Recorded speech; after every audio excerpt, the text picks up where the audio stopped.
Bienvenidos a Relatos del Más Allá. Me encantaría saber desde dónde nos escuchan, dejen sus comentarios, los leo con atención. Y ahora, sin más, prepárense para adentrarse en cada relato. Que los disfruten.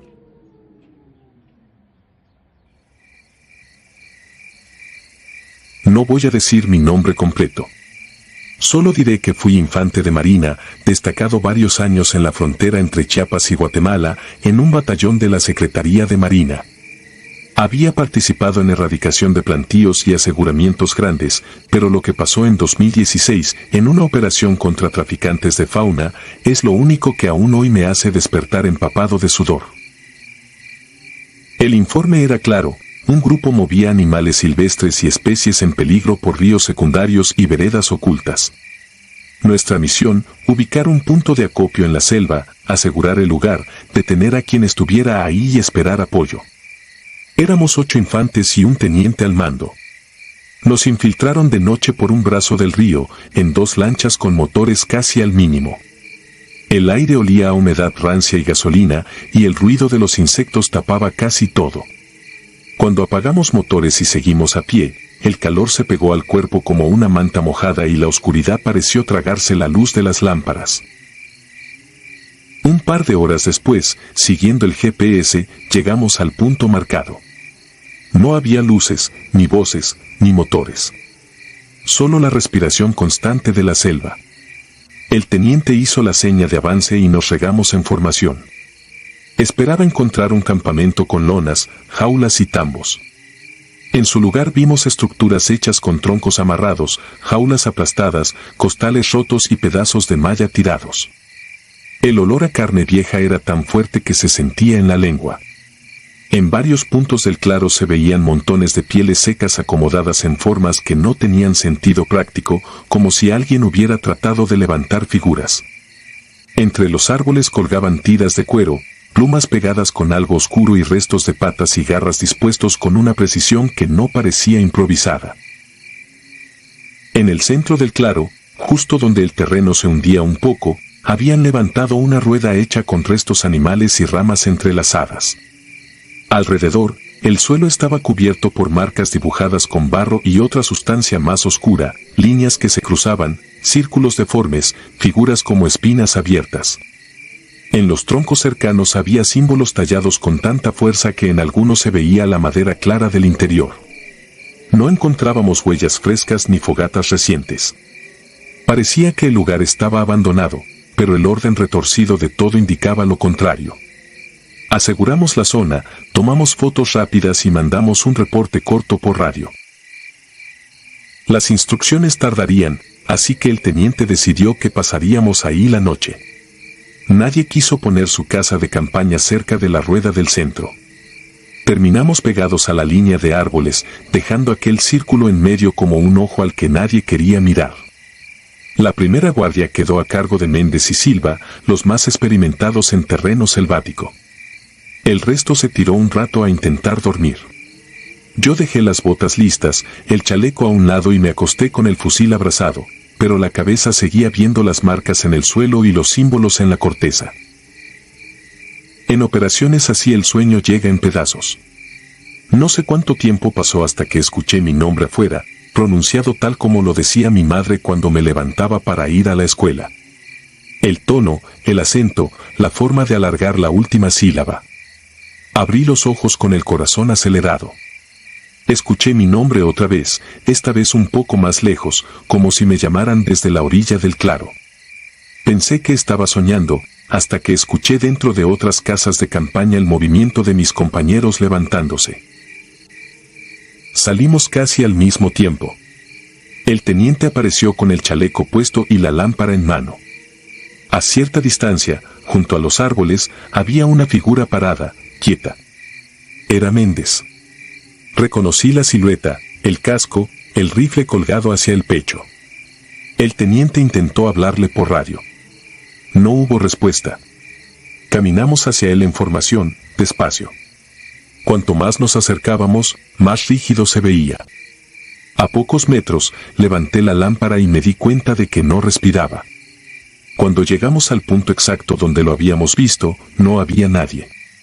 Solo el chaleco tirado en el suelo, el fusil apoyado contra un tronco y el casco perfectamente acomodado. De Méndez no quedaba ni rastro. La selva siguió con su ruido de fondo, pero entre los insectos y el agua empezó a meterse otra cosa. Una voz clara, llamando al teniente por su apellido, como si estuviera a un par de pasos. Era la voz de Méndez. No venía de un lado específico. A veces sonaba atrás, a veces a la derecha, a veces casi encima de nosotros. El teniente ordenó que nadie se separara. Formamos un pequeño círculo, apuntando hacia afuera. La voz volvió. Esta vez dijo mi apodo, uno que solo usan mis hermanos, con la entonación exacta. Después llamó a Lozano usando el tono dulce que él mismo nos había descrito de su esposa. Era como si algo hubiera encontrado, en algún lado, las voces que más nos dolían y estuviera probándolas una por una. Silva fue el primero en quebrarse. Gritó el nombre de Méndez y avanzó un par de pasos hacia la oscuridad. Alcancé a jalarlo del chaleco. Sentí que temblaba entero. En ese momento vi, entre dos troncos, algo que hasta hoy no puedo explicar. Una figura demasiado alta para ser una persona normal, cubierta de pieles mal cosidas entre sí, como si alguien hubiera armado un cuerpo con partes de muchos animales distintos. Tenía la cabeza orientada hacia nosotros, pero en lugar de un rostro solo vi una superficie irregular que parecía moverse, como si por debajo algo respirara con calma. Parpadeé, y la figura ya no estaba. El teniente nos regresó a empujones hacia las casas de campaña y dio la orden de no responder a ninguna voz, por familiar que sonara. Nadie durmió lo que quedaba de noche. Cada vez que cerraba los ojos la voz regresaba, cambiando de tono. A rato sonaba como mi padre, muerto desde hacía años. Luego como un amigo de la infancia. Luego como un instructor del puerto dando órdenes imposibles de ignorar. Algunas veces parecía usar varias voces a la vez, todas conocidas, hablando desde diferentes puntos de la selva. Yo evitaba mirar hacia donde colgaban las pieles, porque tenía la sensación de que algunas se movían apenas, con un ritmo mínimo. Solo esperábamos que amaneciera. Cuando por fin hubo algo de claridad, recogimos lo mínimo. Dejamos parte del equipo, rociamos el centro del claro con acelerante y lo prendimos. Las llamas subieron rápido, levantando un humo espeso que se pegaba a la garganta. Sin mirar atrás, nos internamos en la vegetación rumbo a un punto de extracción marcado en el GPS. Caminamos durante horas. El lodo se pegaba a las botas y cada paso costaba más. Lo peor fue notar que el aparato de posición empezaba a marcar círculos, cambiábamos de rumbo, corregíamos, avanzábamos, y la ruta aparecía enredada sobre el mismo sector, como si estuviéramos dando vueltas sin saberlo. Entre el ruido de la selva se colaban carcajadas cortas, respiraciones ajenas, pasos que no eran nuestros. Apagamos los radios cuando empezaron a llenarse de interferencias con sonidos que se parecían demasiado a palabras en un idioma que nadie reconocía. Fue en una subida ligera cuando encontramos algo que terminó de romper al grupo. Al pie de un árbol ancho estaban las placas de identificación de Méndez, ensartadas en un pedazo de rama. Brillaban con la poca luz que se filtraba. No había restos ni señales de lucha. Solo las placas, moviéndose despacio con el aire. El teniente las tomó, se las guardó y siguió caminando sin decir nada. Nadie preguntó cómo habían llegado hasta ahí. No sé cuánto tiempo más caminamos.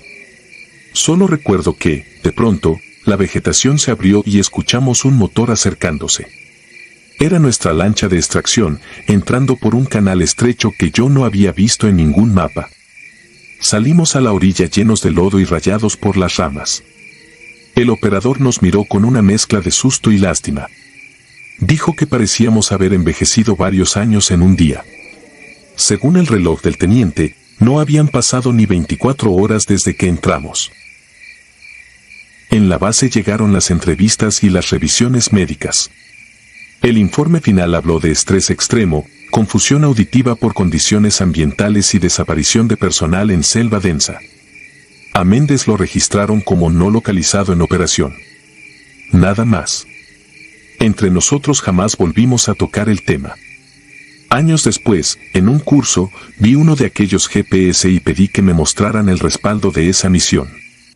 En la pantalla apareció un trazo dando vueltas alrededor del mismo punto durante horas, como un círculo dibujado sin levantar la pluma. Dijeron que era un error del aparato. Yo asentí y guardé silencio. Ya no estoy en servicio. Vivo lejos de Chiapas y de cualquier selva, pero algunas noches me despierto con la certeza de que alguien está de pie junto a mi cama, inmóvil. No lo veo, aunque sienta su presencia, como si llenara la habitación.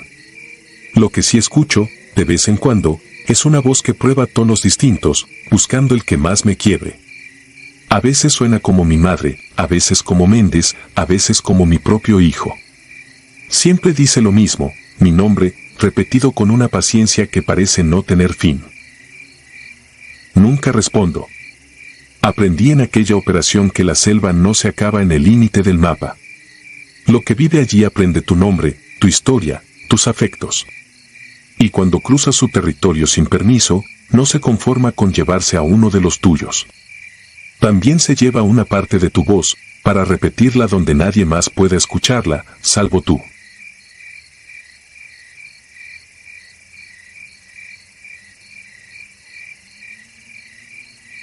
El guardián de la barranca. No voy a dar mi nombre ni mi rango. Solo diré que durante más de 10 años fui infante de marina, asignado a un grupo de fuerzas especiales en la costa del Pacífico. He visto cosas que ningún civil debería ver, pero nada se acerca a lo que nos pasó en la Sierra de Guerrero en 2014. Oficialmente fue una operación fallida por condiciones del terreno. La verdad es otra. Nuestra orden era clara, infiltrar por aire de noche, avanzar a pie hasta un punto marcado como Rancho El Ocaso, asegurar a un jefe regional que usaba esa zona como corredor y mantenerlo con vida hasta el amanecer. Éramos 8 hombres, equipo completo, experiencia de sobra. Nadie estaba nervioso, para nosotros era una misión más. El helicóptero nos dejó en un claro angosto, sin luces, solo el peso del equipo y el golpeteo del rotor alejándose. Desde el primer paso se sintió raro. No era la oscuridad normal del monte. El aire pesaba, olía a tierra mojada, a hoja podrida y a algo metálico que ninguno quiso mencionar. Encendimos miras nocturnas, revisamos perímetro y empezamos a caminar guiados por el GPS. El monte estaba demasiado callado. Sin insectos, sin grillos, sin nada. De vez en cuando el viento traía lo que parecía un canto lejano, una sola voz sosteniendo una nota rara que se cortaba de golpe. Las radios funcionaban, pero con un ruido de fondo constante, como si otra cosa intentara meterse en la frecuencia. Uno de los muchachos señaló el suelo. Entre piedras y raíces, el barro guardaba marcas alargadas. Pensamos en botas, en huellas de los hombres del objetivo, pero la forma no cuadraba. Eran pisadas grandes, muy separadas entre sí, y cada una terminaba en algo que parecía garras. No eran de vaca, ni de caballo, ni de perro. Nadie comentó nada. En esas situaciones, hablar de más desarma la mente. Seguimos por una vereda pegada a una barranca profunda.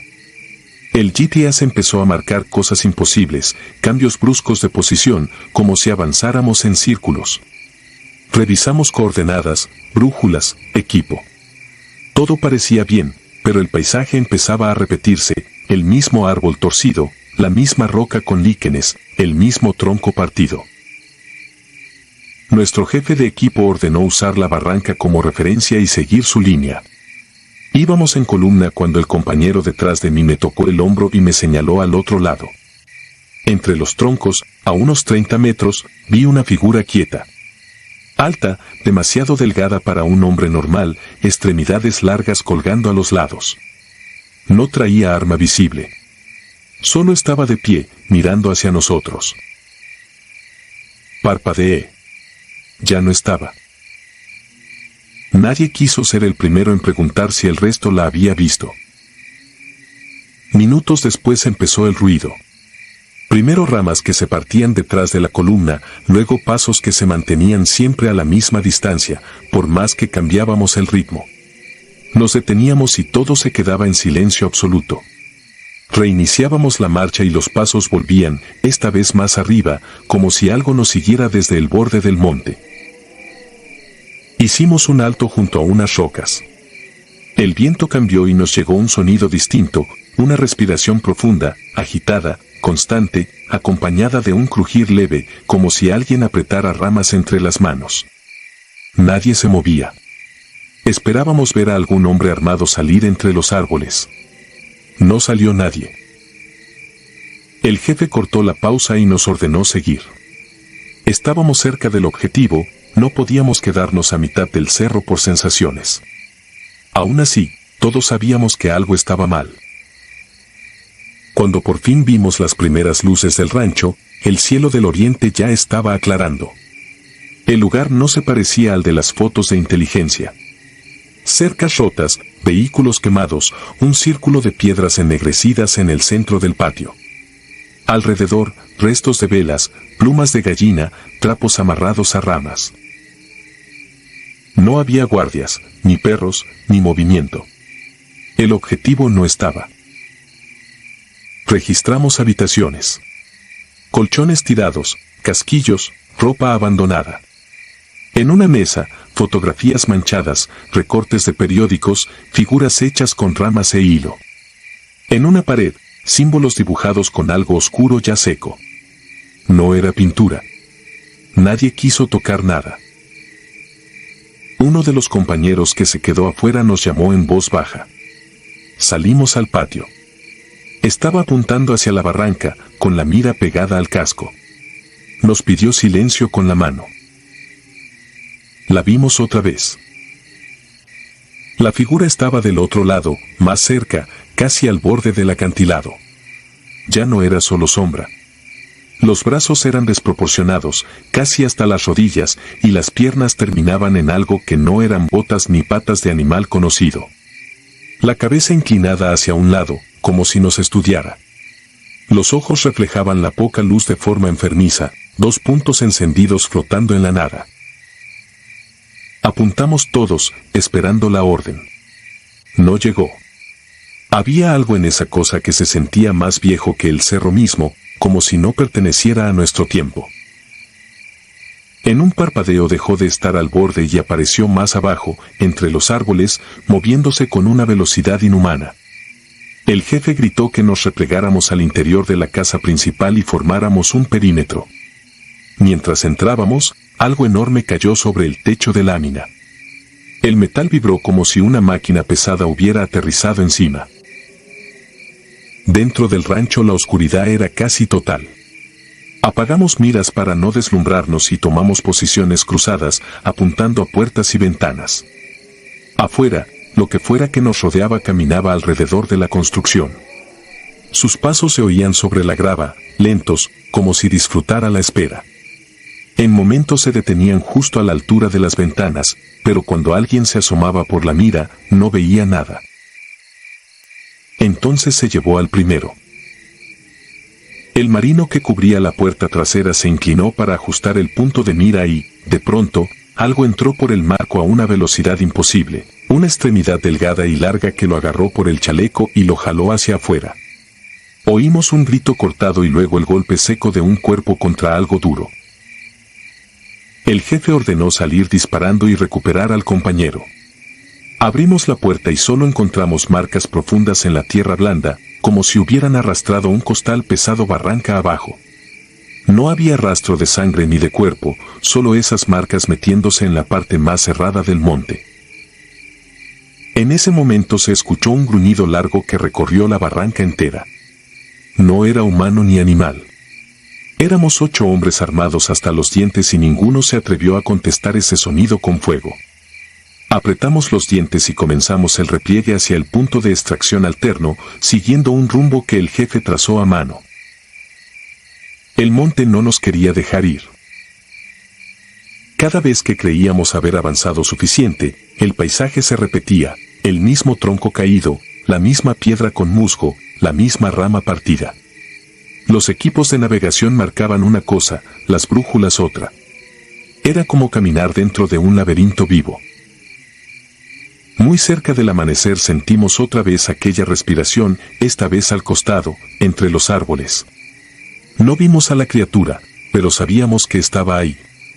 Las radios hicieron explosión de estática y voces entrecortadas que no eran de nuestra red.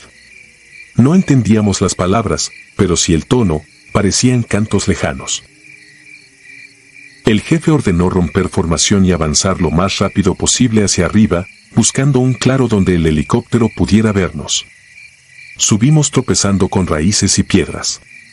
Detrás de nosotros, algo nos seguía a paso tranquilo, sin apuro, como si supiera que tarde o temprano íbamos a caer. Cuando alcanzamos un claro en lo alto de la loma, el cielo ya estaba encendiéndose. Activamos paneles, granadas de señal, todo lo que teníamos. Desde ahí veíamos el rancho abajo, un punto oscuro en medio del verde. Fue entonces cuando la vimos por última vez. Estaba parada en una roca grande, casi al centro de la ladera, inmóvil, mirando hacia nosotros. La luz gris del amanecer la dibujaba con claridad.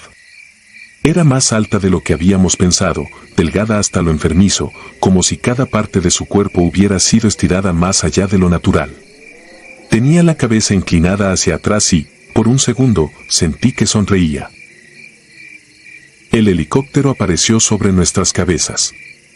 El viento del rotor levantó tierra y hojas. Cuando volvimos a mirar hacia la ladera, la roca estaba vacía. En el reporte oficial, la baja de nuestro compañero se registró como caída a una barranca durante desplazamiento en terreno accidentado. El objetivo se declaró no localizado. Nadie escribió lo que vimos. No hay formato para eso. Con el tiempo, varios de los que estuvimos ahí empezamos a tener problemas para dormir. Despertares bruscos, sensación de que alguien estaba parado al pie de la cama, ruidos en los techos, pasos en los pasillos. Uno pidió su baja definitiva y se fue del país. Otro terminó en terapia, con crisis de pánico cada vez que oía un helicóptero. Yo aguanté unos años más en servicio, hasta que una noche, en un operativo rutinario, vi algo en la mira nocturna, 2 puntos de luz amarillenta entre los matorrales, demasiado separados para ser ojos de animal. Estaban a la misma altura que en la Sierra de Guerrero. Sentí cómo se me iba la fuerza de las piernas. Terminé la misión, entregué el equipo y pedí mi retiro. Ahora vivo lejos de aquellas montañas, en una ciudad donde las únicas barrancas son de concreto y luz artificial. Aún así, hay noches en que el viento cambia y trae olor a tierra mojada y hoja podrida. Esas noches cierro las ventanas, apago las luces y espero. Porque sé que, en algún lugar allá arriba, algo sigue caminando por el borde de la sierra, recordando a los hombres que se atrevieron a entrar en su territorio. Y tengo la certeza de que, el día que deje de recordarlo yo, será el día en que decida venir por mí.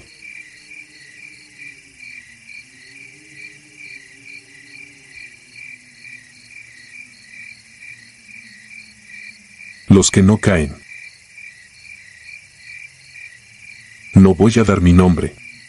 Solo diré que fui infante de Marina, Fuerzas Especiales de la Armada de México, y que he visto cosas que no entran en ningún informe. Lo que pasó en la sierra entre Veracruz y Puebla en 2014 quedó archivado como operativo exitoso. Para mí fue otra cosa.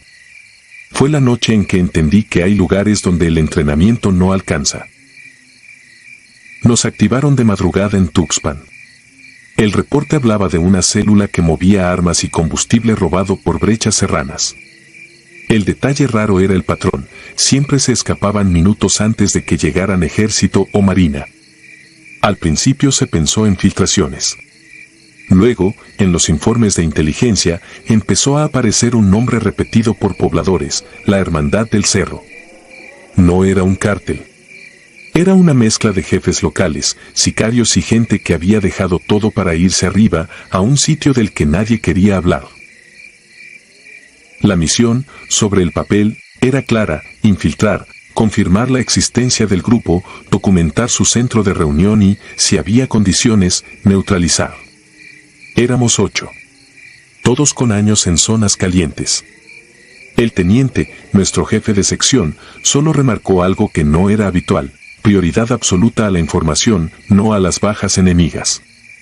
Eso decía mucho sin decirlo. Entramos por aire. 2 helicópteros nos dejaron en una loma oscura, a varios kilómetros de la coordenada. La noche estaba despejada, sin luna.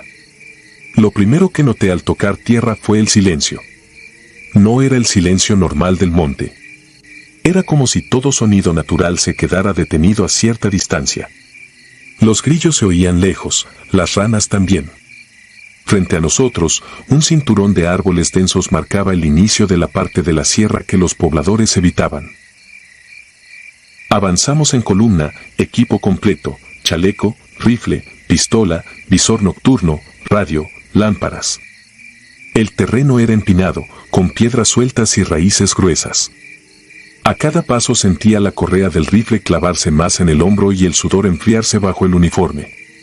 Mientras más subíamos, más crecía en mí una sensación que no suelo tener en operaciones: la idea de que no éramos los únicos contando nuestros pasos.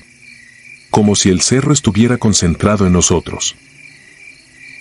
La primera señal de que algo no cuadraba apareció en una pequeña planicie. En medio había un árbol viejo, enorme, con el tronco cubierto de marcas. No eran rayones al azar, estaban ordenadas. Figuras alargadas, cruces, círculos.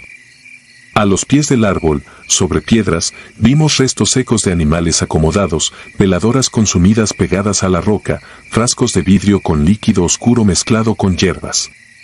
Entre todo eso se distinguía un parche de uniforme naval ennegrecido por el tiempo. Nadie quiso comentar nada. El teniente tomó fotos, marcó coordenadas y nos ordenó seguir. La señal del GPS indicaba que faltaba poco para el punto. Con cada metro el silencio se volvía más espeso. Dejamos de escuchar incluso los sonidos lejanos. Solo quedaban nuestras botas y la respiración filtrada por los pasamontañas. En la coordenada no encontramos chozas ni fogones. Había un claro perfectamente limpio, con la tierra pisoteada en círculos. En el centro, un montículo de piedras acomodadas formaba un altar improvisado. Encima, fotografías, trozos de tela, collares, placas de vehículos dobladas. Una de las fotos mostraba a un infante de marina formado en una ceremonia, con uniforme impecable. Detrás, una fecha.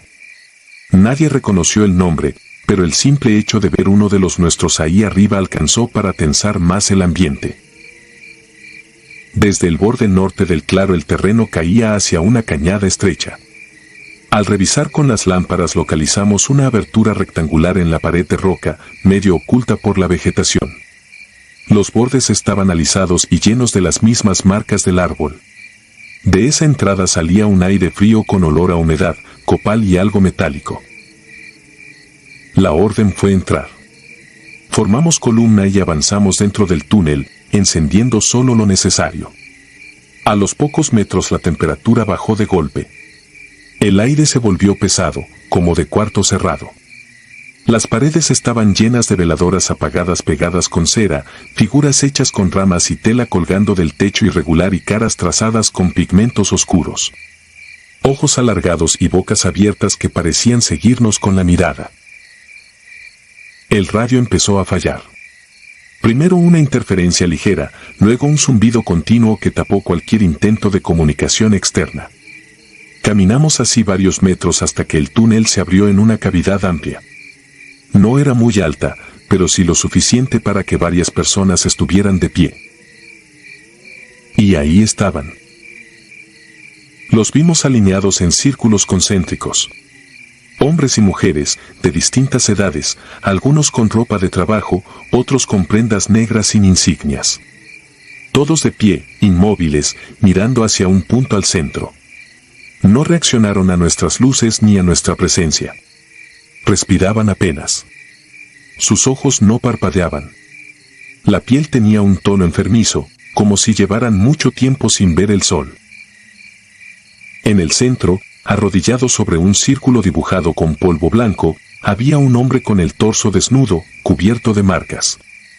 Frente a él, una estructura armada con madera, telas y objetos metálicos formaba una figura alta. A los pies de esa figura habían acomodado rifles viejos, cuchillos, documentos y credenciales. El hombre arrodillado movía los labios. No entendíamos las palabras, pero el aire vibraba con un ritmo regular que se clavaba en el oído. No era oración, no era canto religioso. Sonaba algo repetido tantas veces que ya no necesitaba voz. El teniente hizo señas. Había que asegurar al individuo del centro y controlar al resto. Parecían en trance profundo. El primero de mis compañeros avanzó despacio, apuntando al pecho del hombre. Alcanzó a estar a menos de 1 metro cuando todo se descompuso. Los que estaban en círculo se lanzaron hacia nosotros al mismo tiempo. No hubo aviso, ni gritos previos. Un segundo estaban inmóviles, al siguiente, venían sobre la columna como si alguien hubiera dado una orden silenciosa. No se cubrían, no dudaban, no miraban donde pisaban. Solo buscaban el contacto. Disparamos. El sonido rebotó en la roca hasta volverse casi insoportable. Vi caer a varios de ellos, girar por el impacto y estrellarse contra el suelo. En cualquier otra situación, ahí habría terminado. Pero segundos después algunos comenzaron a levantarse. Se apoyaban en manos y rodillas, se ponían de pie tambaleantes y volvían a avanzar, con la misma expresión vacía. Había sangre, heridas evidentes, y aún así seguían adelante como si el dolor no existiera. No reaccionaban como gente drogada. Yo ya había visto sujetos hasta atrás de cristal o otras sustancias. Esos gritan, insultan, se ríen, respiran agitado. Aquí no había nada de eso. Solo movimiento mecánico y una insistencia fría por alcanzarnos, agarrar el chaleco, meter los dedos en cualquier resquicio del equipo. Uno me cayó encima. Sentí el golpe directo en el pecho. El chaleco detuvo el impacto, pero terminé en el suelo. La cara del sujeto quedó pegada a la mía, a centímetros, con el aliento mezclando sudor rancio y algo podrido. Sus manos buscaron mi cuello por debajo de la protección.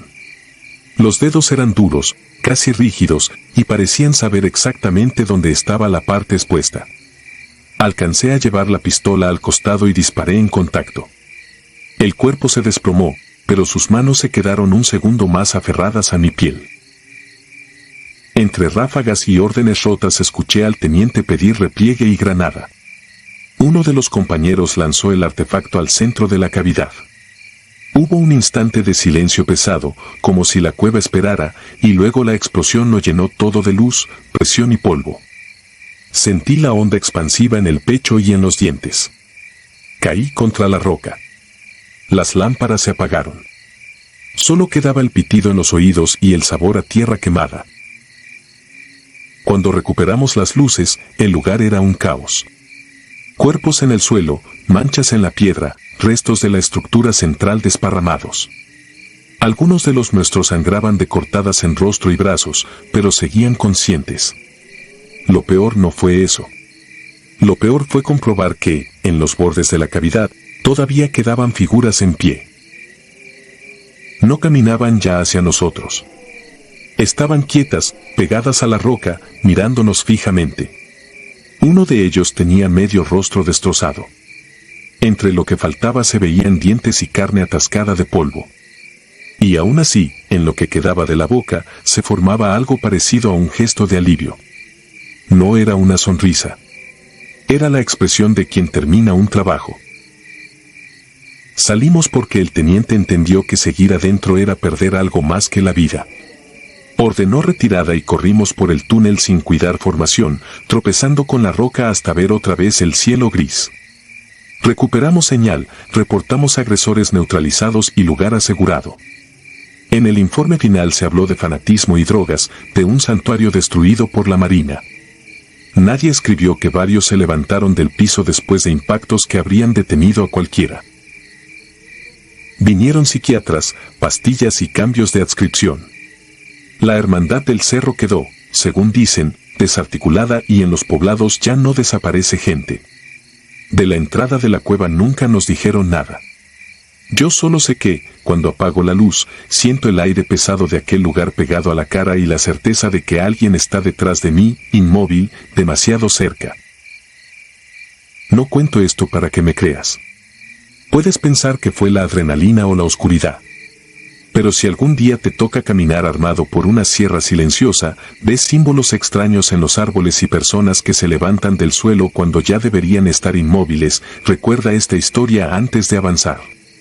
En ciertos lugares de este país el verdadero terror no lo provocan los que caen al primer disparo, sino los que no caen, los que se levantan una y otra vez, como si el cerro respirara a través de ellos y no lo soltara.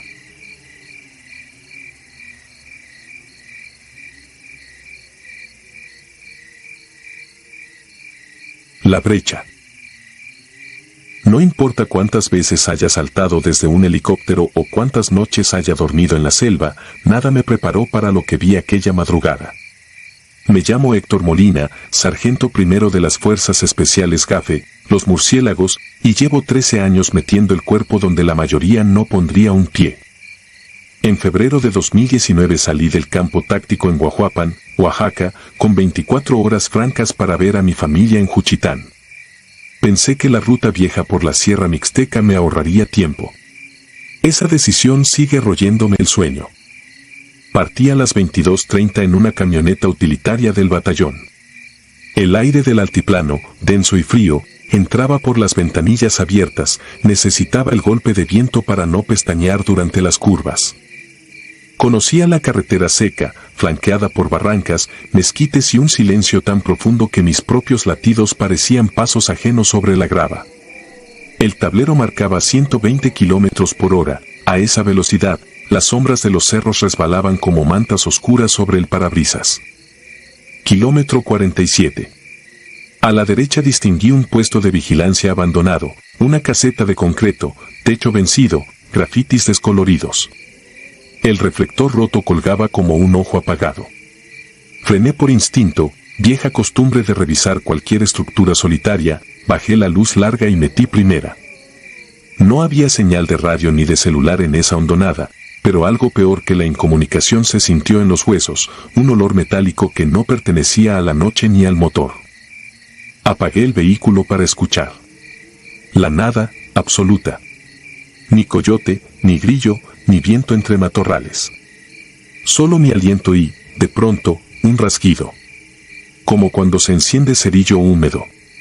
Volteé al parabrisas, a unos 40 metros, en medio de la cinta asfáltica, flotaba un fuego azul verdoso, del tamaño de una sandía. No quemaba nada, apenas parpadeaba con un pulso húmedo, casi triste, que me recordó las luces químicas usadas en rescates nocturnos. Pero ese fulgor tenía vida propia, subía, bajaba, se retorcía. Y detrás, como telón, la oscuridad más compacta que he visto. El entrenamiento dicta describir, medir, actuar. Saqué la bereta, calibre 9 milímetros, y encendí la linterna táctica. El haz blanco se quedó corto, la llama siguió allí, indiferente, suspirando con un latido que se me metió en los dientes. Entonces se dividió. 2, 3, 4 esferas replicaron el mismo fulgor y trazaron un círculo frente a mí, como si delimitaran un paso ceremonial. No disparé. Sabía que la bala solo atravesaría aire y, peor, me dejaría sordo bajo la bóveda de cerros que devolvían eco. Un escalofrío me dobló el estómago. Recordé voces de veteranos sobre fuegos locos que atraen almas en caminos serranos, historias que siempre taché de folclore cantinero. Pero mientras las esferas se acercaban, entendí que el folclore es solo un disparo sin registrar. Retrocedí despacio, abrí la puerta, subí de un salto y giré la llave. El arranque patinó. Otra vez. Nada. El corazón me tronaba en las sienes. Los 4 orbes se juntaron a 3 metros del cofre, girando en espiral, y la temperatura cayó hasta empañar los cristales. Pisé embrague y acelerador simultáneos, el diésel tosió, escupió humo y al fin encendió. Metí primera. Cuando solté clutch sentí como si algo tirara del vehículo hacia atrás. Las luces internas parpadearon, el velocímetro murió. Apreté los dientes, clavé el pie al fondo y la camioneta avanzó a tirones, rechinando como si arrastrara cadenas invisibles. Los orbes se abrieron a los costados, pegados a las ventanillas, bañando el interior en un resplandor enfermizo que volvía fluorescentes mis manos. No había nadie más, pero escuché un coro susurrar mi nombre, Héctor, con la misma cadencia que un superior llama lista. Sentí la voz detrás de la nuca, luego en los espejos laterales, ecos que rebotaban dentro del cráneo. No quise mirar, sin embargo, el retrovisor central capturó una silueta femenina, anciana, sentada en la caja del pickup. Rostro hundido, ojos huecos, cabello flotando como mecha prendida por ese fuego. Parpadeé, ya no estaba. Las esferas también se disolvían, convertidas en hilos verdosos que se apagaban contra la negrura. El motor recuperó fuerza. En segunda, luego tercera, pasé los 90 km/h en una recta que escurría cuesta arriba. Al coronar el puerto regresó el viento y, con él, los ruidos naturales, grillos, un búho lejano, el golpeteo seco de piedras sueltas contra la carrocería. El tablero revivió. Revisé espejos, carretera vacía. Aún así, continué hasta ver los primeros destellos de la autopista Coacnopalan-Oaxaca, 50 kilómetros adelante, sin atreverme a detenerme ni a reconocer si temblaba. Llegué al retén del kilómetro 0 a las 1:37. El cabo de guardia me saludó, contesté con un gesto y pedí acceso a la enfermería con la excusa de un malestar estomacal. Mientras me tomaban la presión intenté articular lo ocurrido, pero las palabras se apelmazaban. Nadie me creería. Ni siquiera yo quería hacerlo. Opté por pedir suero y silencio. En la litera, respiré el olor a desinfectante que suelo asociar a heridas leves después de un despliegue. Sin embargo, el corte invisible que llevaba era otro. Dormité poco antes del alba. Soñé un zumbido grave, como turbina acelerando. Al abrir los ojos, la litera vibraba. Pensé que era un tráiler pasando sobre la autopista, mas provenía de mi pecho, mi marcapasos biológico desbocado. La fiebre marcaba 38 grados centígrados y subía. El médico militar preguntó qué me había ocurrido en la montaña. Guardé silencio. Él vio algo en mis pupilas, quizá el reflejo de la llama imposible, y ordenó reposo de 24 horas. Acepté el reposo físico, sobre el mental no pude hacer nada. A mediodía, el oficial de operaciones convocó un briefing. Se reportaron rumores de brujería carretonera entre los habitantes de Zapotitlán, desapariciones, luces nocturnas, cadáveres de chivas sin sangre. Sugirió aumentar patrullas, pero descartó el tema como superstición, palabra maldita para cualquier murciélago. Escuché en silencio, sintiendo el pulso en los dedos como si todavía sostuvieran el volante mientras la carretera tiraba de mí hacia la nada. Esa noche me asomé al patio de armamento. Desde la grada se veían las montañas recortadas contra un cielo sin luna. El aire olía a tierra húmeda y diésel. Entre los contenedores de munición distinguí un chisporroteo verde. Fue apenas un destello, como reflejo en cristal, pero suficiente para helarme. Parpadeé, nada. Sin embargo, comprendí que la sierra había marcado su territorio. Uno no cruza ciertos límites sin pagar peaje. En el informe oficial registré fenómeno lumínico no identificado, sin contacto hostil. Mentí cuando anoté que no había habido afectación al equipo ni a la tripulación. Yo era la tripulación, y sigo afectado. Desde entonces cargo una navaja con empuñadura de ocote bendecido, regalo de un sargento mayor zapoteco que juró que el ocote arde aún bajo el agua. No creo en talismanes, pero necesito algo que me recuerde que mis manos pueden oler a resina y no a miedo. Han pasado 6 meses. Duermo con la lámpara encendida, algo que nunca hice antes, ni en campaña. El brillo tenue me asegura que las sombras siguen siendo sombras y no la antesala de aquel fuego vivo. A veces, en maniobras nocturnas, el reflejo de una linterna contra el uniforme de un compañero me sobresalta y levanto el fusil antes de pensarlo. No cuento esto para buscar lástima. Lo dejo escrito porque sé que otro murciélago tomará esa misma brecha algún día, confiado en su mira nocturna y su chaleco balístico. Si lees este reporte extraoficial, recuerda que allá afuera hay cosas que no se rinden ante calibre ni estrategia. Si el camino se queda mudo y el aire huele a metal frío, retrocede. Y si un fuego verdoso intenta invitarte a bajar la ventanilla, pon primera, pisa a fondo y deja que la bestia de motor rugido te arrastre lejos. Puede que la carretera sea larga, pero no tanto como las noches que te esperan si la llama logra entrar en tu espejo. Yo, Héctor Molina, Murciélago 12, continúo en servicio activo. Cumplo órdenes, entreno reclutas, limpio mi arma. Todo parece igual, salvo el instante, cada madrugada, en que cierro los ojos y el silencio vuelve a asfixiar la sierra. Entonces el zumbido de cerillo húmedo regresa, la piel se me hace hielo y recuerdo que la noche tiene memoria. Con cada latido escucho el rumor de 4 voces sin cuerpo que todavía giran sobre el asfalto, esperando que alguien, quizá tú, vuelva a detenerse a mirar.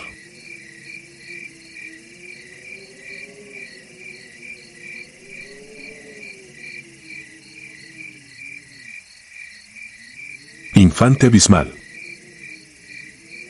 Me llamo Rafael Méndez y todavía llevo clavados en la espalda los años que pasé en el batallón de fuerzas especiales, aquellos que dentro del ejército conocemos como gafes o, en los pasillos más oscuros, murciélagos. En 2014, cuando todo esto ocurrió, yo era operador de reconocimientos profundos. Nada me quitaba el sueño, ni los cruces de fuego, ni las caminatas con 40 kilos encima, ni la idea constante de que, para los nuestros, la muerte es un costo operativo más.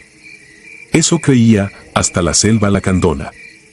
Nuestra patrulla de 5 hombres, Aldana, el Topo, Sánchez y el Cabo Suárez, había recibido la orden de internarse en el corazón verde que late al sur de Benemérito de las Américas, casi tocando la frontera con Guatemala.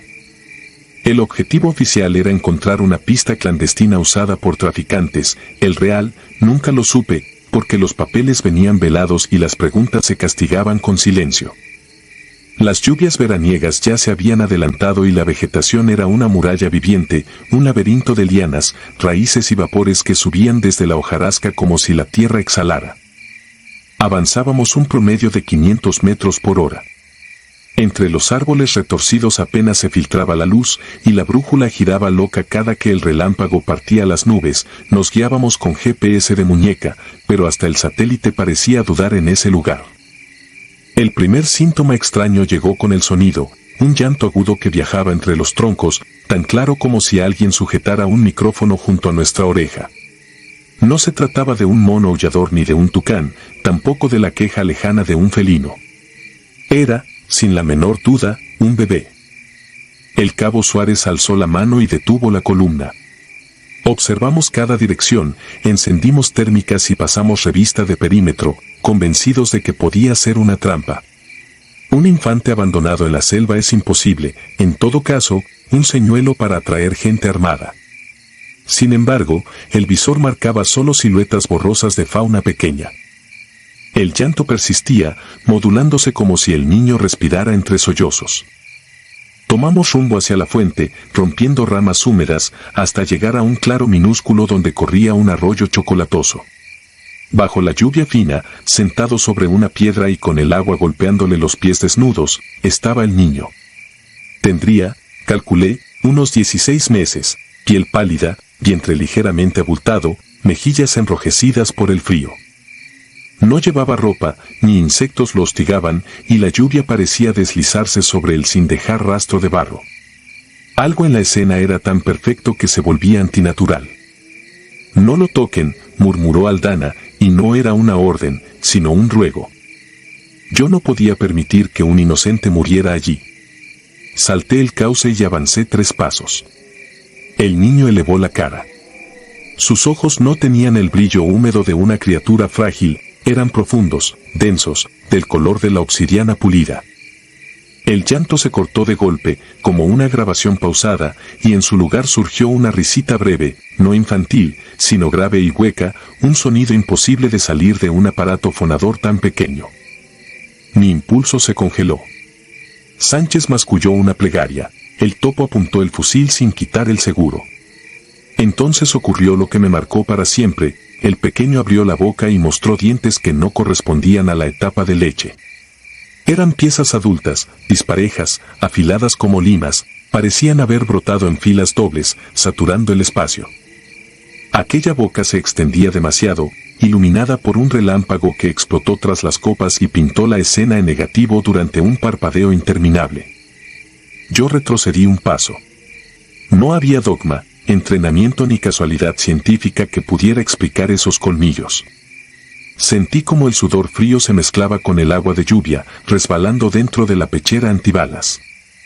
El niño, o aquello que fingía ser un niño, se puso de pie con la torpeza de quien aprende a caminar, pero con una rapidez que contradijo sus movimientos. Dio un saltito y quedó en la orilla profunda del arroyo, el agua golpeándole las rodillas. Noté que el cauce, antes murmurante, se había silenciado, ni insectos, ni pájaros, ni el arrullo distante del viento, la selva aguardaba. En un impulso irracional intenté llamarlo, tal vez para convencerme de que aún era humano. «Ven», dije, mi voz sonó hueca dentro del casco. Aquella criatura ladeó la cabeza y emitió un chillido que me taladró el oído, más semejante al chirrido de un metal al desgarrarse que al balbuceo de un infante. El efecto fue inmediato, los visores térmicos se apagaron, las radios tartamudearon solo estática, el GPS quedó en negro. Una hedora vegetación podrida se disparó como una exhalación desde la boca abierta. Retirada, ordené, sin esperar aprobación. Ni el cabo Suárez discutió. Retrocedimos manteniendo formación circular, pero el niño no nos siguió. En cambio, giró sobre sí mismo y se adentró en la corriente, sumergiéndose sin chapoteo, más parecido a una piedra arrojada al agua que a un ser vivo. El arroyo se cerró sobre él sin dejar burbujas y el silencio siguió tan pesado que los tímpanos dolían. No nos detuvimos hasta que la noche cubrió la selva y montamos un bivac improvisado en un promontorio de roca, lejos del cauce. Pasamos lista de equipo, brújulas magnetizadas, pilas agotadas, las luces químicas chisporroteaban sin encender. Solo las armas permanecían fieles. Durante la guardia escuché, entremezclado con la lluvia, un clic-clic igual al que hace un bebé al golpear dos dientes de leche, pero el ruido provenía de los árboles más altos, 20 metros sobre el suelo. Nadie durmió. Al amanecer, Suárez faltaba. No había arrastre ni huellas, su mochila seguía abierta, como si hubiera abandonado el campamento por voluntad propia. El topo sugirió un deslizamiento de tierra, pero el terreno estaba intacto. Una idea absurda empezó a instalarse en mi mente, ¿y si el niño había regresado? Rescaté el manual de procedimientos, como si la tinta impresa pudiera darme consuelo racional, y descubrí que las páginas se habían humedecido. En la esquina inferior, sobre la marca del escudo nacional, alguien, o algo, había dibujado con barro la silueta chaparra de un infante. No podíamos pedir evacuación, los satélites no respondían, los códigos HF devolvían pitidos sordos. Continuamos hacia el punto de extracción, cada vez más despacio, sintiendo ojos entre las frondas. El topo empezó a delirar, murmuraba que el niño era un nahual antiguo, guardián de los ríos. Sánchez, siempre creyente, recitaba salmos. Yo me aferraba al acero del fusil como quien se aferra a la lógica, pero la lógica se oxidaba a cada kilómetro. Al caer la tarde topamos con un asentamiento abandonado, chozas de palma aplastadas por enormes ceibas, senderos tragados por raíces. Bajo un alero desplomado encontramos lo que quedaba de un altar doméstico, y sobre él, el chupón de un bebé, intacto, reluciente a pesar de los años. Nadie lo tocó.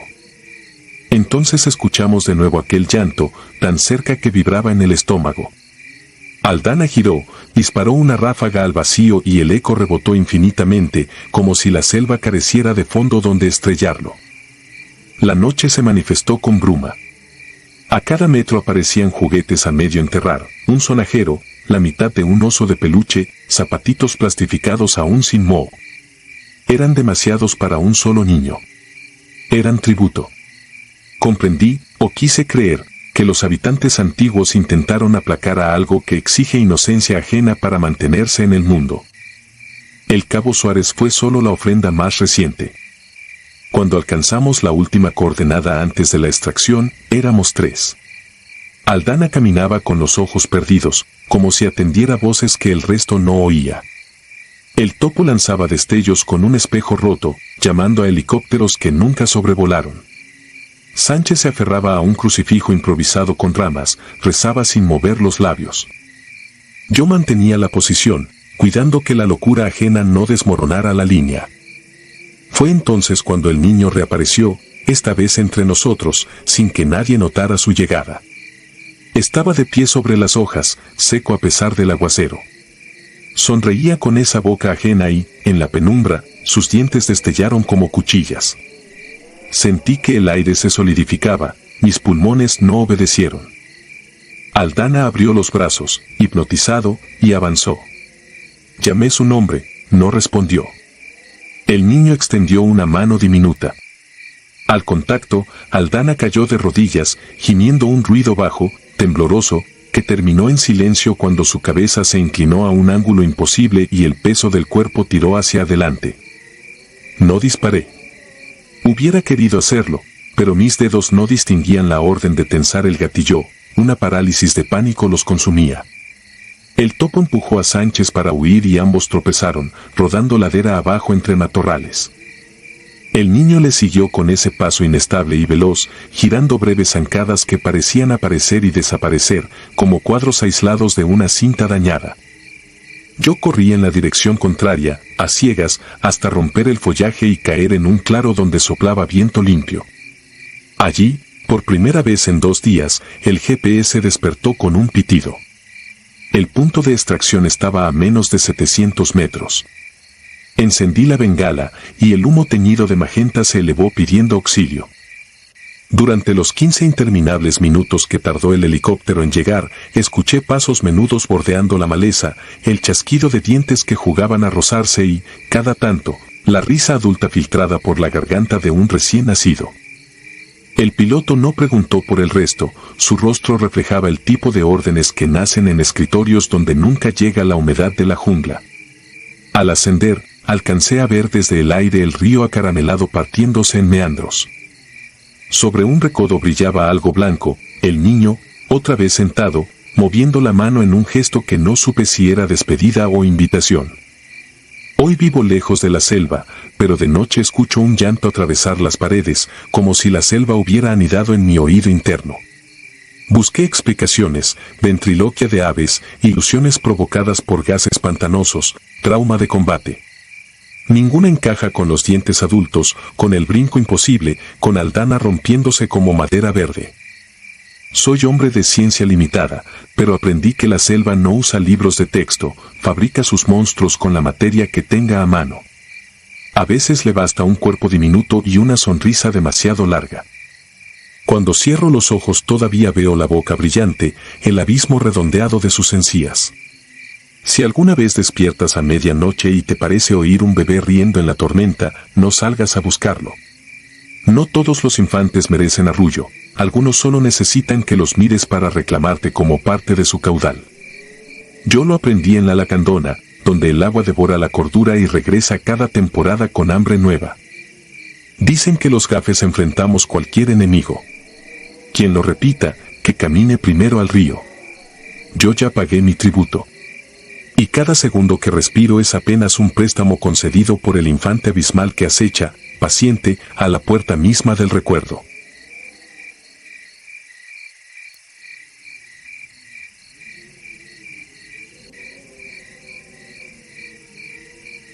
Cascos en silencio.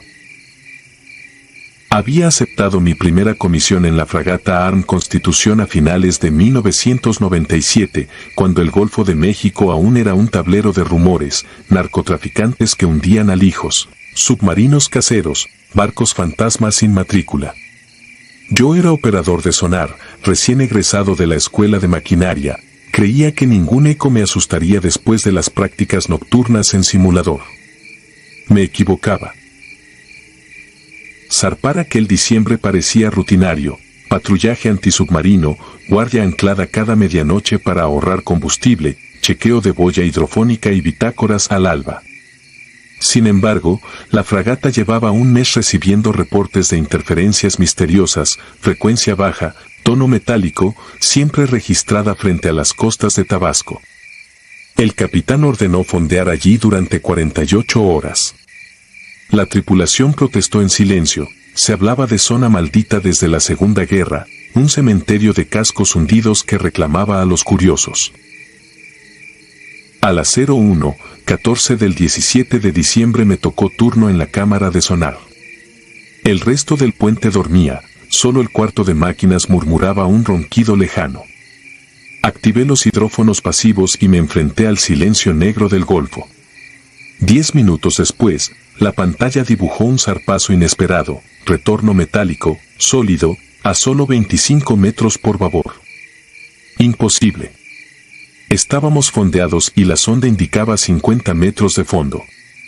Repasé conexiones, calibré ganancia, descarté fallo eléctrico. El eco seguía allí, pulsando como un corazón enfermo.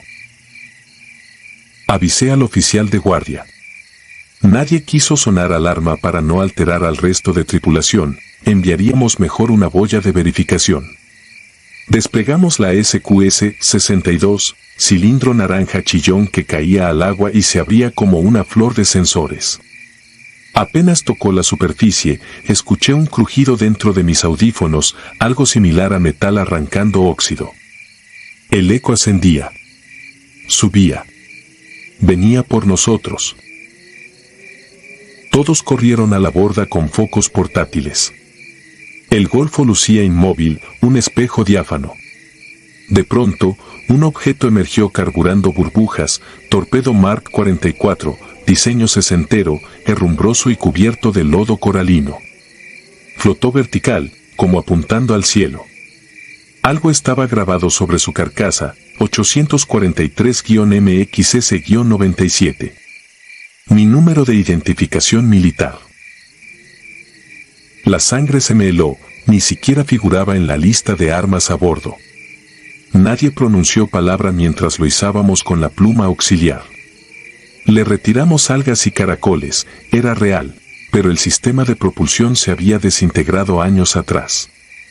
¿Cómo pudo etiquetarse con mi matrícula personal, recién expedida ese mismo mes? El capitán ordenó sellar el torpedo en la bodega de proa hasta que amaneciera. Fingí calma, pero mis manos temblaban sobre el teclado del sonar. Al volver a la consola, el eco metálico seguía latente, solo que ahora se replicaba, 2, 3, luego 4 pulsos idénticos, todos fijados alrededor de la fragata en un perímetro perfecto. Las lecturas indicaban que nos rodeaba un círculo de objetos idénticos, cada uno a 25 metros. A las 3 comenzó el desgano colectivo. Las puertas crujían sin viento, la sala de radio perdió señal en todas las bandas, la luz roja de emergencia parpadeaba sin causa. El cocinero juró haber visto siluetas dentro del pañol seco, figuras empapadas que goteaban salmuera. El maestre de armas, veterano de alta mar, vomitó cuando escuchó un golpe hueco repetirse en la obra viva. Yo seguía detectando ecos, ahora con intervalos que coincidían con latidos humanos, 70 por minuto, 8 corazones ahogados sincronizados. Poco antes del alba, el capitán tomó la decisión, soltaríamos cadena y dejaríamos la boya para triangular más tarde. Subí a cubierta a supervisar. Cuando la ancla comenzó a izarse, la cadena se atascó. Se tensó hasta chirriar y lo imposible ocurrió, el fondeo no salía porque algo, desde abajo, sostenía la cruz a pulso. El contramaestre metió cámara submarina por la guarnición. La pantalla mostró apenas un segundo, mano hinchada, piel pálida, dedos amoratados cerrados en torno al cepo del ancla. Después la señal se volvió nieve gris. Cortamos ancla. Arrancamos motores a toda potencia rumbo noreste. Pero el eco no quedó atrás, se desplazaba con nosotros, como si una manada de objetos muertos reptara bajo el casco. Quise desconectar los audífonos, el capitán me ordenó vigilar hasta que callaran. No callaron. Alrededor de las 6:20, con la primera luz, la mar parecía un campo de espejos convexos. El oficial meteorólogo detectó niebla baja formándose en pleno amanecer, fenómeno improbable con la temperatura del agua. La bruma devoró el horizonte y la fragata quedó aislada en un círculo lechoso. Entonces los ecos cesaron. No por dispersarse, sino porque se alinearon justo debajo de la quilla, inmóviles. Pasé la ganancia a máximo, distinguí silbidos modulados, casi voces digitalizadas, fragmentos de mi propio nombre, rango, y algo que no quise traducir, mi fecha exacta de defunción proyectada para esa madrugada. Sin previo aviso, el Mark 44 almacenado en la bodega empezó a golpear paredes como si algo despertara dentro. Corrí hacia proa. El pasillo retumbaba, vibraban los remaches. Abrimos la compuerta, el torpedo giraba en medio del compartimento, sin tocar el suelo, bailando un segundo por encima del piso de acero. De pronto cayó, quedó quieto. Un hedor a algas podridas inundó el aire, escuché burbujas detrás de mi cabeza, aunque no había agua cerca. Decidimos arrojar el arma por la borda. Trajimos eslingas, grúas, braseros. Cuando fijamos el cable, sentí la carcasa tibia, como si latiera. Lanzamos el Mark 44 al golfo. Apenas tocó superficie, todo el buque se detuvo. Motores a toda máquina, hélices girando, sin embargo no avanzábamos. Miré al costado, cientos de manos grisáceas emergían, sujetaban costillas de acero, bloqueaban nuestra huida. El jefe de máquina gritó desde la sala de control, presión exterior superando límite de casco. La tendencia subía. Íbamos a ser arrastrados al fondo por aquella fuerza multitudinaria. El capitán, voz rota, ordenó máxima potencia y giro completo de timón. Me quedé paralizado en el puente, observando cómo la distancia a la costa se congelaba en la carta electrónica. De pronto algo crujió bajo mis pies, una vibración corta, seguida de silencio absoluto, como si el mar se hubiera tragado todos los sonidos. En la pantalla de sonar reapareció un único eco, más grande, justo en la vertical de la fragata. Sin emitir pulso propio, reflejaba el ruido de nuestros motores como si fuera un espejo sonoro. Luego se abrió en dos, como una boca. No alcancé a rezar. El casco cedió apenas 1 milímetro, pero bastó para oír el gemido chirriante del acero rendido. Creí que entraríamos en implosión. Sin embargo, la presión disminuyó de golpe, los motores recobraron tracción y el timón respondió. Avanzamos envueltos todavía en niebla, a toda velocidad, sin explicación aparente. Miré la carta. La posición nos situaba sobre una fosa olvidada, la tumba de un convoy alemán hundido en 1944 durante la Operación Neuland. Los registros decían que allí cayeron torpedos de entrenamiento defectuosos. El Golfo callaba sus muertos, pero el sonar los había despertado. Al llegar a puerto, la fragata lucía costillas deformadas por fuera, como impresiones de dedos gigantes.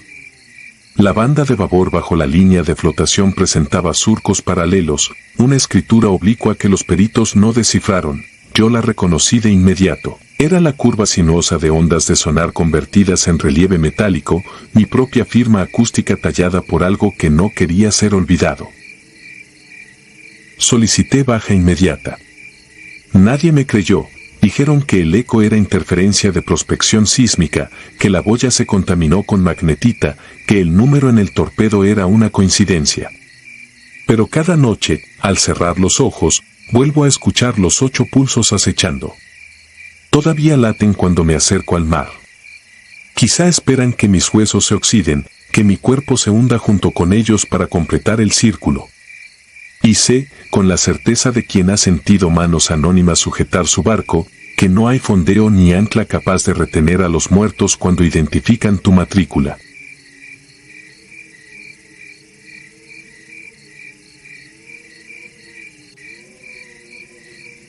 Latido subterráneo. Había transcurrido la mitad de 2014 cuando me ordenaron reforzar la patrulla Alfa 13 en la Sierra de Álamos, Sonora. La misión parecía simple, localizar depósitos clandestinos de armamento escondidos en un sistema de cuevas esculpidas por el río Cuchujaqui. Aquel tramo de montaña apenas figuraba en los mapas militares. El terreno era una mezcla de cantera oxidada y barrancos caramelizados por el sol. Nos prometieron que sería un operativo corto, de un solo día. Nadie durmió la noche previa. Atravesamos el caserío de la aduana antes del amanecer. El polvo aún dormía en las calles cuando el sargento Torres apagó el motor del Sandcat y se limitó a señalar el cerro, un costillar gris que se quebraba en hendiduras. Llevábamos linternas tácticas, respiradores de media cara y un sonar portátil Kongsberg MRS-100 adaptado para espacios reducidos. Yo mismo lo había calibrado para detectar cavidades y posibles tambores metálicos detrás de las paredes. El manual nunca mencionó la posibilidad de escuchar latidos. Avanzamos en columna de a uno. El aire olía a hueso raspado. Conforme descendíamos por el túnel principal, el eco devoraba nuestros pasos y los devolvía aplastados, como si el piso se tragara la vibración. Tomé la iniciativa y desplegué el sonar. La pantalla mostraba trazos verdes que se abrían y cerraban, respirando. Al principio pensé que se trataba de simple ruido de fondo, agua filtrada, microderrumbes, quizá algún murciélago. Pero entonces, entre los pings, emergió un patrón rítmico a 72 pulsos por minuto, perfectamente humano. Quise atribuirlo a mi propia circulación. Sujeté el cinturón, conté mentalmente mis latidos y comparé, coincidían.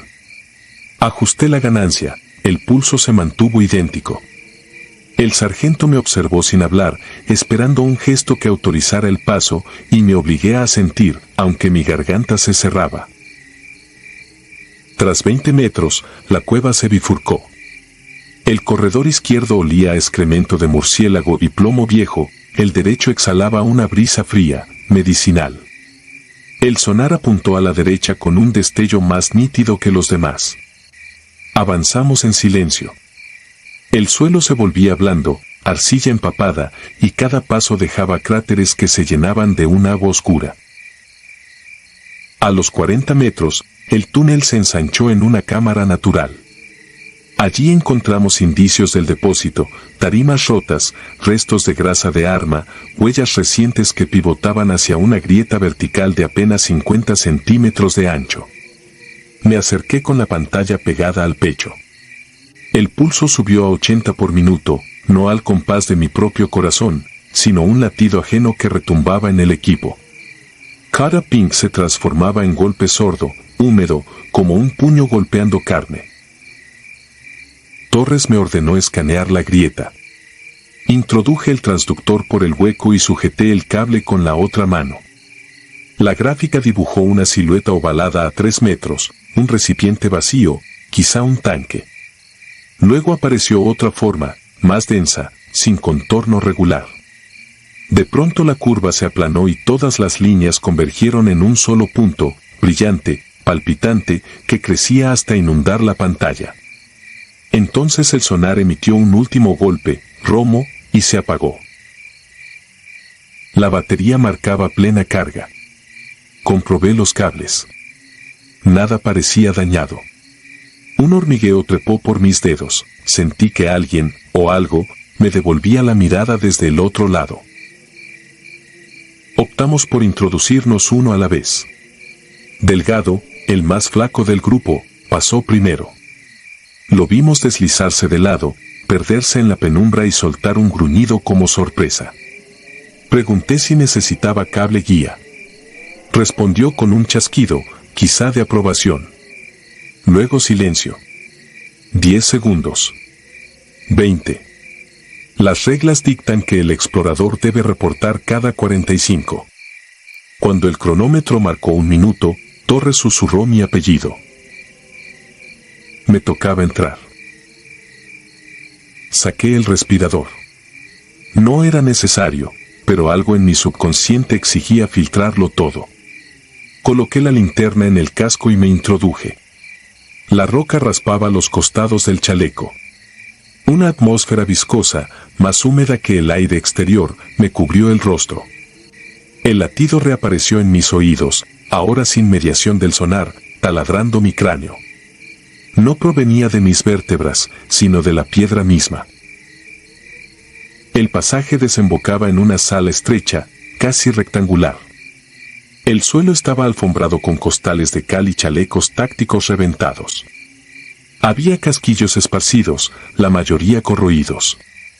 En el centro, Delgado permanecía de pie, inmóvil, sosteniendo su propia linterna frente al rostro. Su chaqueta goteaba sudor. Al escucharme, giró los ojos apenas, sin desplazar el cuello. Levantó la mano y señaló una pared al fondo. La roca presentaba una grieta horizontal de 1 metro de largo, como una boca suturada. De allí salía un zumbido grave, vibrante, que modulaba en ondas casi pulmonares. Me acerqué. El hedor era indescriptible, mezcla de sangre añeja con algo más dulzón, parecido al yodo. Coloqué la palma sobre la piedra. Vibraba. El latido coincidía con mi respiración. Inhalé. La vibración me devolvió la misma inhalación 1 segundo después. Exhalé. Lo mismo. Era un espejo sonoro. Deslicé el machete entre las rocas a modo de palanca. El filo penetró en la grieta hasta donde lo permitió la anchura. Al intentar hacer palanca, el metal se atascó.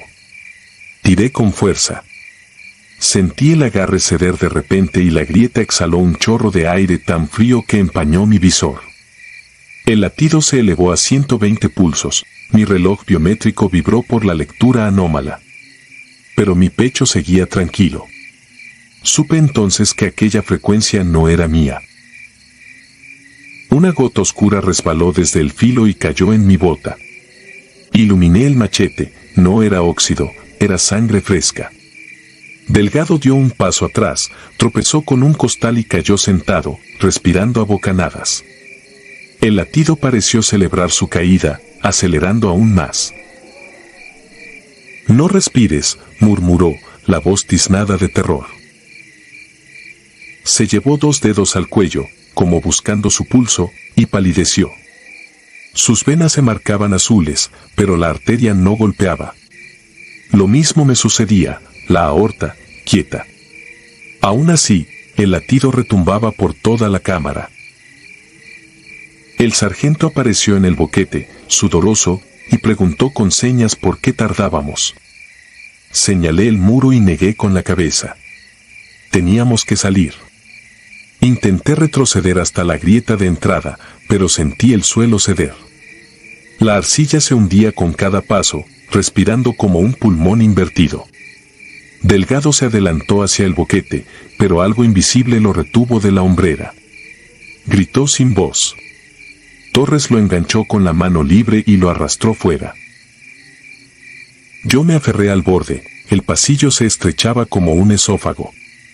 Me impulsé con los talones. El casco raspó la roca. Sentí un crujido.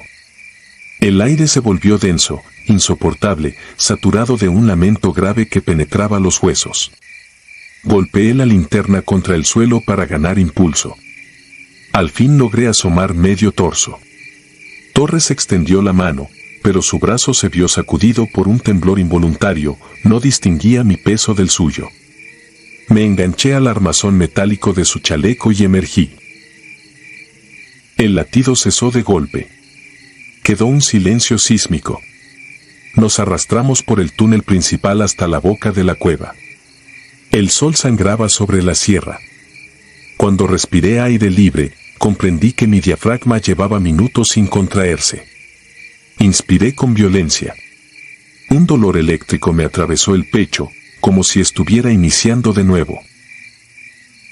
Detrás, la caverna exhaló un suspiro prolongado, casi antropomorfo. El eco se disipó en la cañada. El reporte oficial consignó cavidad sellada, sin hallazgos relevantes. Delgado y yo firmamos sin añadir detalles. A la semana siguiente nos sometieron a exámenes médicos. Nuestros ritmos cardíacos se encontraban dentro de lo normal, pero presentábamos microhemorragias subpleurales sin causa aparente. El cardiólogo escribió probable barotrauma localizado. Nunca nadie preguntó por el sonar.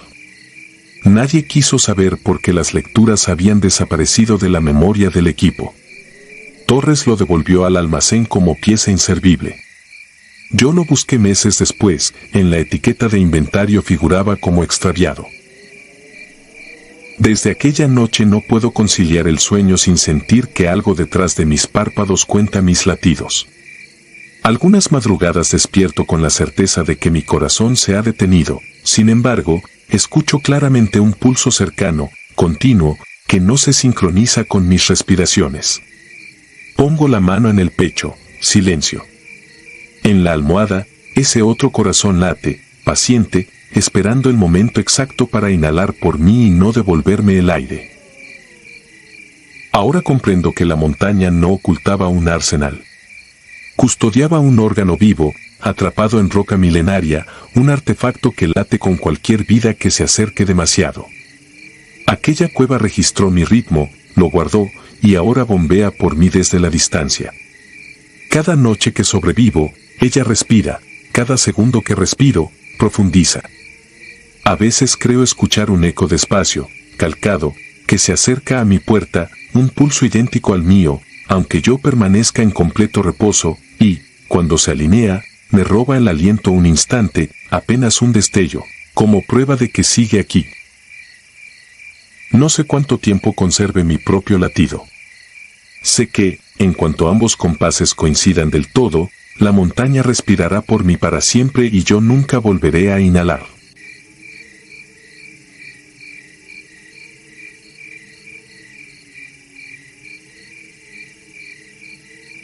Ruta Negra. Nunca supe por qué nos seleccionaron a nosotros. De todos los pelotones destacados en la zona, fuimos 6 los designados para asegurar un supuesto helipuerto clandestino en la Sierra de Songolica, al sur de Veracruz. Decían que lo usaban células del crimen organizado para bajar armamento y droga desde helicópteros sin registro. Pero nada de eso importó cuando empezamos a avanzar monte adentro.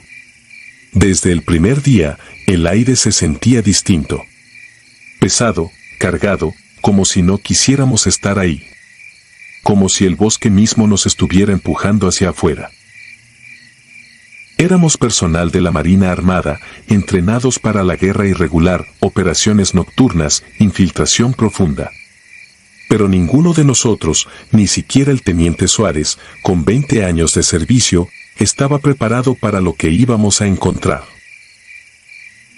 Nos movíamos en fila, macheteando entre la maleza densa, mientras un zumbido constante nos acompañaba, como si los insectos no dejaran de hablarnos al oído.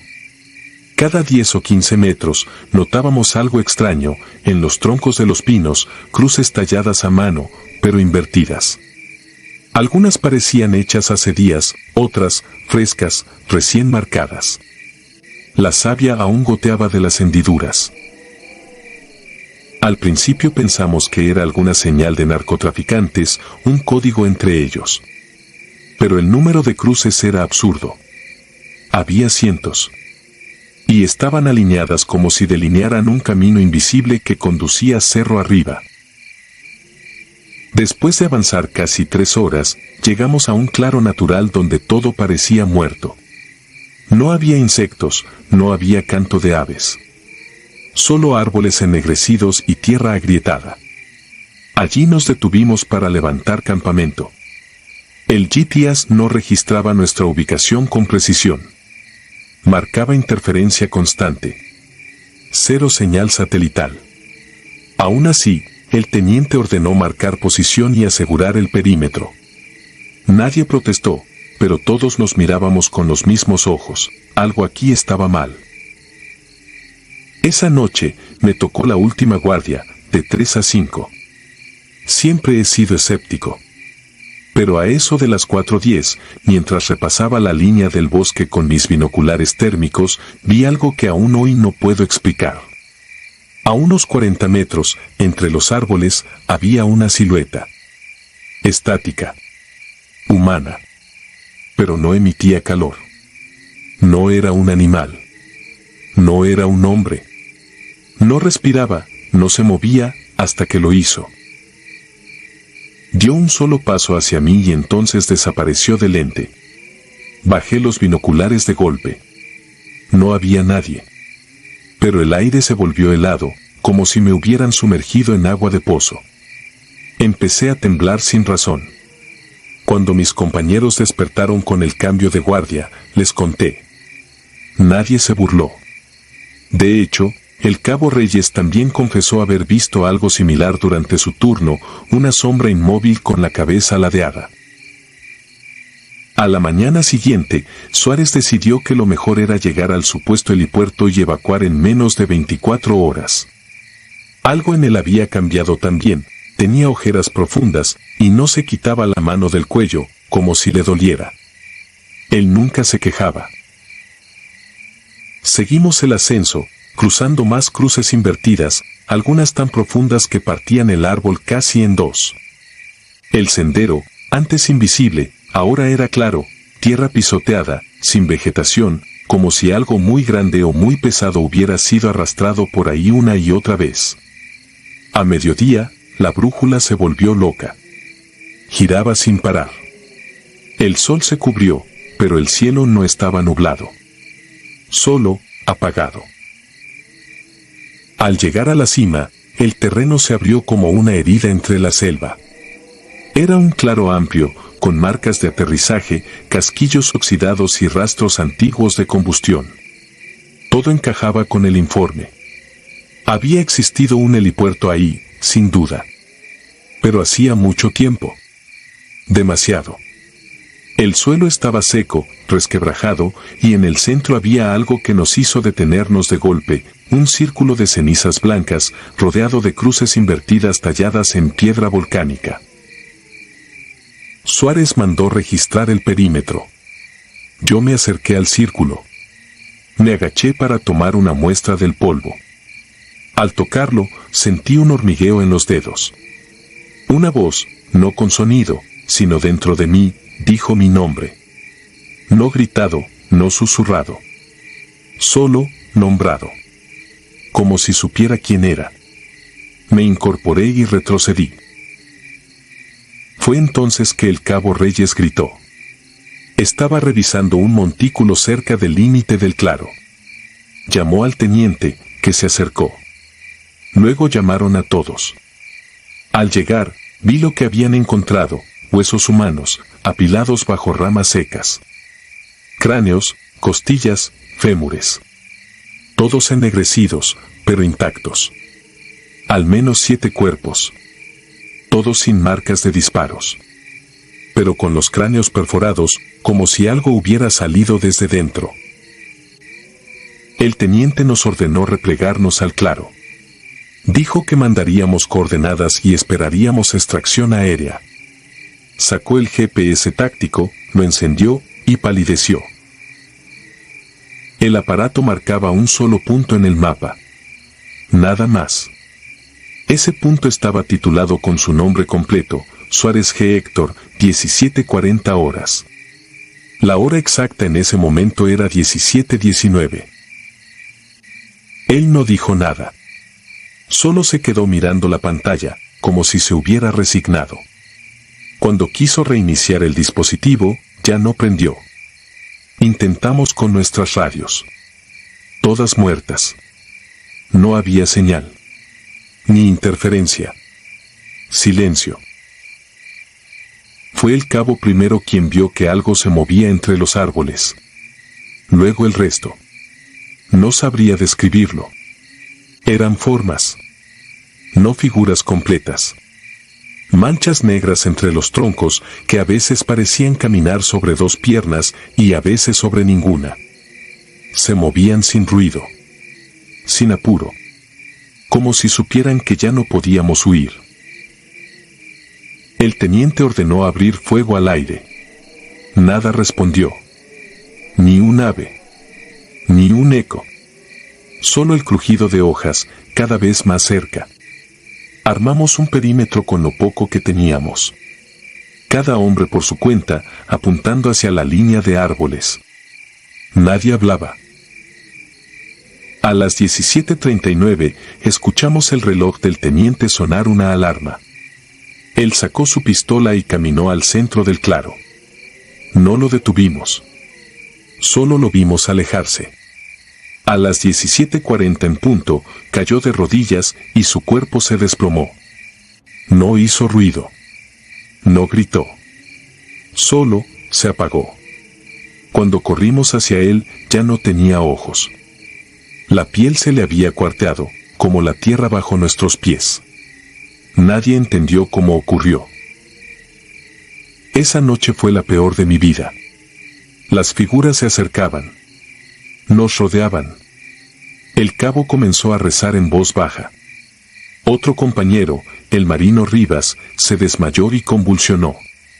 A la mañana siguiente, despertamos los tres que quedábamos dentro del círculo de cenizas. Las cenizas estaban frías, pero nuestras botas cubiertas de ellas.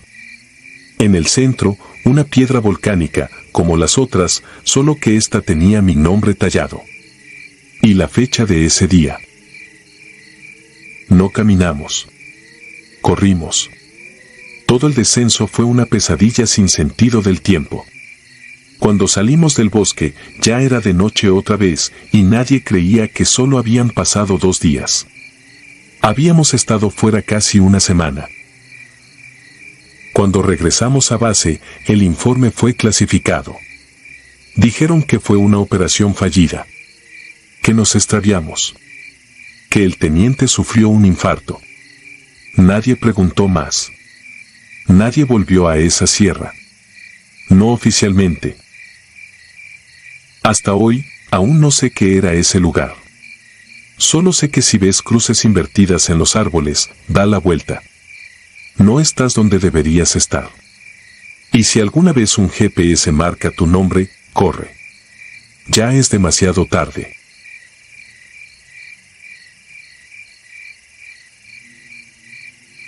Si te gustaron estos relatos, regálanos tu like y déjanos tu comentario, y no olvides suscribirte al canal para que sigas recibiendo las notificaciones de los próximos relatos. Tu apoyo nos ayuda a seguir creciendo dentro de YouTube. Nuevamente, mil gracias y nos vemos en el próximo relato.